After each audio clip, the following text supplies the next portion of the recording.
नमस्ते. मूळव्याध मुळापासून दूर करण्याचे सोपे घरगुती उपाय. मित्रांनो, आजकालच्या बदलत्या जीवनशैलीमुळे आणि अयोग्य खाण्यापिण्यामुळे बऱ्याच लोकांना एका अत्यंत त्रासदायक आजाराचा सामना करावा लागत आहे. तो आजार म्हणजे मूळव्याध, ज्याला आपण पाईल्स देखील म्हणतो. हा आजार असा आहे की लोक लाजेपोटी याबद्दल कोणाशी उघडपणे बोलत नाहीत आणि आतल्या त्रास सहन करतात. सुरुवातीला याकडे दुर्लक्ष केल्यामुळे नंतर हा त्रास खूप जास्त वाढतो आणि काही वेळा ऑपरेशन करण्याची वेळ येते. पण मित्रांनो, घाबरून न जाता जर आपण आपल्या रोजच्या जेवणात काही छोटे बदल केले आणि काही नॅचरल गोष्टी वापरल्या तर घरच्या घरी हा त्रास मुळापासून नक्कीच बरा होण्यास मदत होऊ शकते. हा व्हिडिओ खूप माहितीपूर्ण आहे, त्यामुळे एकही मुद्दा मिस न करता शेवटपर्यंत नक्की बघा. मूळव्याध नक्की का होतो? मित्रांनो, सर्वात आधी आपण हे समजून घेऊया की मूळव्याध नक्की का होतो. याचे मुख्य कारण म्हणजे गुदद्वाराच्या म्हणजेच ॲनस भागातील रक्तवाहिन्यांवर म्हणजेच नसांवर जास्त दाब किंवा ताण पडणे. जेव्हा आपल्या पोटात उष्णता वाढते आणि मल कडक होतो तेव्हा श्वासाच्या वेळी जोर द्यावा लागतो. या सततच्या दाबामुळे तिथल्या नसा फुगतात, त्यांना सूज येते आणि तिथे रक्ताच्या गाठी म्हणजेच मोड तयार होतात. मूळव्याधाचे मुख्य प्रकार. डॉक्टरांच्या मते मूळव्याधाचे मुख्य 2 प्रकार पडले जातात. नंबर 1, अंधारी किंवा सुका मूळव्याध, ज्यालाच ब्लाइंड पाईल्स असेही म्हणतात. या प्रकारामध्ये शौचाच्या वेळी रक्त येत नाही, पण गुदद्वाराच्या आत किंवा बाहेर कोंब म्हणजेच मोड येतात. यामुळे उठताना बसताना प्रचंड यातना, वेदना आणि आग होते. नंबर 2, रक्ताचा मूळव्याध. या प्रकारात शौचाच्या वेळी किंवा नंतर थेंब थेंब किंवा धारेसारखे लाल रक्त पडते. यामध्ये वेदना कमी असतात, पण जास्त रक्त गेल्यामुळे शरीरात कमकुवतपणा आणि रक्ताची कमी निर्माण होते. याशिवाय मोड कुठे आहेत त्यानुसार त्यांचे अंतर्गत आणि बाह्य मूळव्याध असेही प्रकार असतात. चला तर मग आता पाहूया हा त्रास घरच्या घरी कसा बरा करायचा. मूळव्याध दूर करणारे 20 सोपे उपाय. नंबर 1, ताकाचा वापर. मूळव्याधाच्या रुग्णांसाठी ताक हे अमृतासारखे काम करते. रोजच्या दुपारच्या जेवणानंतर 1 ग्लास ताकामध्ये थोडी जिरे पावडर आणि काळे मीठ टाकून नियमित प्यावे. याने पोट साफ होते आणि मूळव्याधाच्या मोडची दाहकता कमी होते.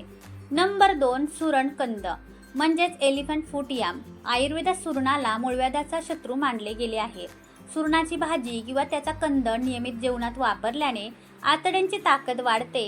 अनेक आयुर्वेदिक पाईलच्या दुकानांमध्ये सुरणाचा मुख्य वापर केला जातो, कारण हा मोडांना मुळापासून सुकवतो. तुम्हाला किंवा तुमच्या ओळखीत कोणाला कधी बद्धकोष्ठता म्हणजेच कॉन्स्टिपेशन म्हणजेच पोट साफ न होण्याचा त्रास झाला आहे का? तर कमेंटमध्ये हो असे नक्की टाईप करा. नंबर 3, भिजवलेले अंजीर. अंजीर हे फायबरचा खूप मोठा स्रोत मानले जाते. रात्री 2 ते 3 अंजीर 1 कप पाण्यात भिजत घाला आणि सकाळी उठल्यावर ते अंजीर चावून खा आणि ते पाणी देखील प्या. यामुळे जुनाट बद्धकोष्ठता खूप लवकर दूर होते. नंबर 4, काळा मनुका आणि हरडे. हा एक जुना आयुर्वेदिक तोडगा आहे. बाळ हरडे किंवा काळे मनुके एकत्र करून त्याची चटणी किंवा गोळी बनवा. ही गोळी कोमट पाण्यासोबत रात्री खावी. याने गुदद्वाराच्या भागातील नसांची सूज खूप लवकर उतरते. नंबर 5, ओल्या नारळाची शेंडी. हा एक अत्यंत जुना पारंपरिक उपाय आहे. ओल्या नारळाच्या वरची शेंडी जाळून त्याची काळी राख तयार करा. सकाळी उपाशीपोटी ही राख अगदी चिमूटभर घेऊन दह्यासोबत किंवा ताकासोबत खा. याने रक्ताचा मूळव्याध खूप लवकर नियंत्रणात येतो. नंबर 6, कोरफडीचा रस. कोरफडमध्ये सूज कमी करणारे आणि जखम भरणारे गुणधर्म असतात. रोज सकाळी रिकाम्या पोटी 2 चमचे ताजा कोरफडीचा रस प्यायल्याने पोटातील उष्णता कमी होते. तसेच कोरफडीचा जेल बाहेर आलेल्या मोडांवर लावल्याने खाज आणि जळजळ थांबते. नंबर 7, त्रिफळा चूर्ण. पोट पूर्णपणे साफ करण्यासाठी त्रिफळा चूर्ण सर्वात बेस्ट आहे. रोज रात्री झोपताना 1 चमचा त्रिफळा चूर्ण कोमट पाण्यासोबत घेण्याची सवय ठेवा. सकाळी पोट एकदम स्वच्छ होऊन जाईल, ज्यामुळे शौचाच्या वेळी त्रास होणार नाही. नंबर 8, जास्वंदाची पाने. जास्वंदाचा पाला आणि फुले उष्णता कमी करण्यासाठी उत्तम आहेत. जास्वंदाच्या 3 ते 4 पानांचा रस काढून तो ताकासोबत किंवा पाण्यासोबत सकाळी प्यावा. याने शौचाच्या वेळी होणारी प्रचंड आग आणि रक्ताचा त्रास लगेच थंड होतो. नंबर 9, धोत्र्याच्या पाल्याचा शेक. हा उपाय फक्त बाहेरून शेक देण्यासाठी वापरला जातो. धोत्र्याची पाने पाण्यात टाकून ते पाणी चांगले उकळून घ्यावे. या पाण्याच्या वाफेचा किंवा कोमट पाण्याचा शेक गुदद्वाराला द्यावा. याने बाहेर आलेला मोड नॅचरली आत जाण्यास मदत होते. नंबर 10, पपई खाणे. जेवणामध्ये किंवा नाश्त्यात पपईचा समावेश नक्की करा. पपईमध्ये पपेन नावाचे पाचक एन्झाईम असते, जे अन्न पचवायला मदत करते आणि कडक झालेला मल सैल करते. नंबर 11, काळ्या मनुक्यांचा उपाय. रात्री 8 ते 10 काळे मनुके पाण्यात भिजत घाला. सकाळी हे मनुके पाण्यात व्यवस्थित मॅश करून ते पाणी प्या आणि मनुके खाऊन टाका. हा उपाय आतड्यांना मजबूत करतो. नंबर 12, इसबगोल. इसबगोल हा नॅचरल फायबरचा उत्तम प्रकार आहे. रात्री जेवणानंतर 1 चमचा इसबगोल पावडर 1 ग्लास कोमट दूध किंवा पाण्यात मिसळून प्यावे. याने शौचास साफ होऊन आराम मिळतो. नंबर 13, जिऱ्याचे पाणी. जिरे पोटातील उष्णता शांत करण्यासाठी उत्तम मानले जाते. 1 चमचा जिरे 1 ग्लास पाण्यात चांगले उकळा. हे पाणी कोमट झाल्यावर दिवसातून 2दा नियमित प्यावे. यामुळे मूळव्याधाची खाज आणि जळजळ कमी होण्यास मदत होते. नंबर 14, नागकेशर चूर्ण. रक्ताच्या मूळव्याधासाठी नागकेशर हे रामबाण आयुर्वेदिक औषध आहे. आयुर्वेदिक दुकानात नागकेशर चूर्ण सहज मिळते. अर्धा चमचा नागकेशर चूर्ण थोड्या लोण्यासोबत किंवा खडी साखरेसोबत सकाळी रिकाम्या पोटी घ्यावे. याने शौचाच्या वेळी पडणारे रक्त त्वरित थांबण्यास मदत होते. नंबर 15, एरंडेल तेल. एरंडेल तेल मल मऊ करण्यासाठी खूप फायदेशीर आहे. रोज रात्री झोपताना 1 कप कोमट दुधामध्ये अर्धा किंवा 1 चमचा शुद्ध एरंडेल तेल मिसळून प्यावे. याने आतड्यांमधील कोरडेपणा दूर होतो आणि सकाळी पोट विनासायास साफ होते. नंबर 16, गरम पाण्याचा शेक. जर मूळव्याधामुळे खूप जास्त वेदना किंवा सूज असेल तर एका मोठ्या टबमध्ये कोमट पाणी घ्या आणि त्यामध्ये 10 ते 15 मिनिटे बसा. यामुळे रक्ताभिसरण सुधारते, वेदना झटकन कमी होतात आणि मोडांची सूज देखील उतरते. नंबर 17, शेवग्याचा पाला. शेवग्याची पाने मूळव्याधाच्या सुजेवर खूप प्रभावी काम करतात. शेवग्याचा ताजा पाला व्यवस्थित वाटून त्याची पेस्ट बनवा. ही पेस्ट गुदद्वारावरील आलेल्या मोडांवर हलकी कोमट करून लेप म्हणून लावावी. याने मोडांची सूज आणि वेदना झटकन कमी होतात. नंबर 18, ताजे लोणी आणि खडीसाखर. ज्यांना मूळव्याधामुळे जिथे सतत आग आणि दाह होतो त्यांच्यासाठी हा उत्तम उपाय आहे. रोज सकाळी 1 चमचा ताज्या लोण्यामध्ये थोडी खडीसाखर मिसळून खावी. लोण्यातील स्निग्धतेमुळे आतड्यांना आराम मिळतो आणि उष्णता लगेच कमी होते. नंबर 19, कडुलिंबाचा पाला. कडुलिंबामध्ये जंतुनाशक आणि सूज कमी करणारे गुणधर्म असतात. कडुलिंबाची ताजी पाने स्वच्छ धुवून त्याचा रस काढा.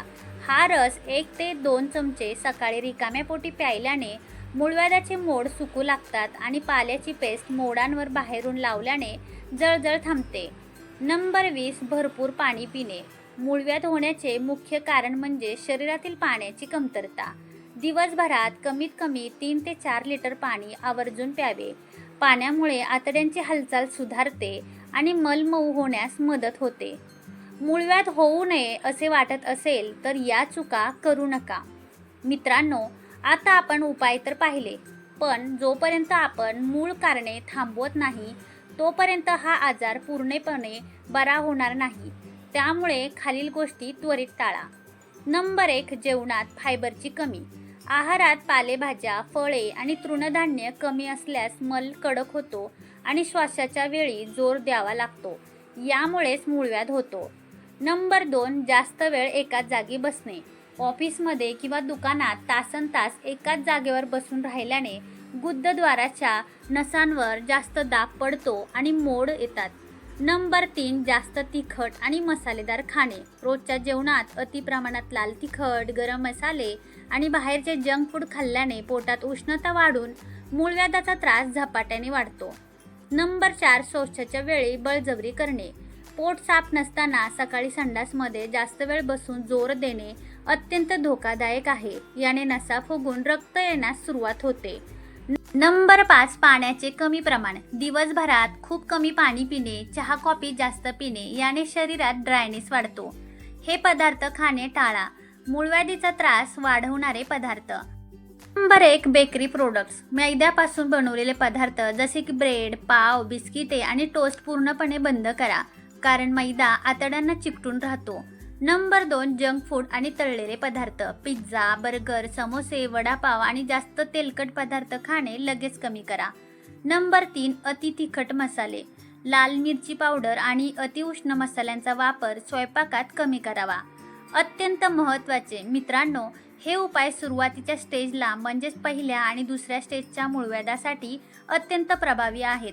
पण जर तुमचा त्रास खूप जुना असेल, अति प्रमाणात रक्तस्राव होत असेल किंवा गंभीर वेदना असतील तर स्वतःच्या मनाने उपाय न करता ताबडतोब तज्ज्ञ डॉक्टरांचा किंवा मूळव्याध तज्ज्ञांचा सल्ला जरूर घ्या. तर मित्रांनो, आजची ही अत्यंत महत्त्वाची माहिती तुम्हाला कशी वाटली मला कमेंट करून नक्की सांगा. व्हिडिओ आवडला असेल तर लाईक करा, कमेंट करा आणि आपल्या चॅनलला सबस्क्राईब करायला विसरू नका. लवकर भेटूया पुढच्या माहितीपूर्ण व्हिडिओमध्ये. तोपर्यंत स्वतःची काळजी घ्या.